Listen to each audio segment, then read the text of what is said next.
आज आमच्या गावची यात्रा होती आणि खरंच सांगते, आज सगळेच खूप खुश होते. का गावात वेगळाच उत्साह, आनंद आणि गर्दी होती. सगळ्यात जास्त खुश कोण होतं माहिती आहे? आमची पिल्लू. तिला तर सकाळपासूनच खूप काही घ्यायचं होतं. आई डॉल घे, आई खेळभांडे घे म्हणून माझ्या मागे लागली होती. पण तिचा आनंद पाहून सगळे खूप खुश होते.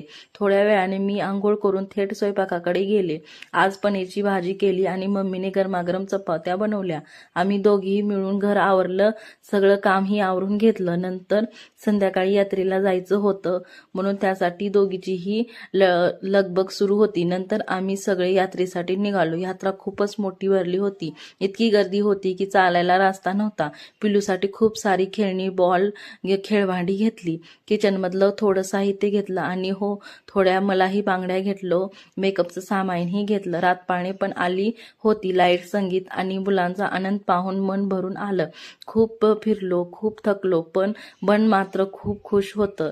घरी आल्यावर थोडं आराम केलं आणि दिवस सुंदर आठवणीसोबत संपला. व्हिडिओ आवडला असेल तर लाईक, कमेंट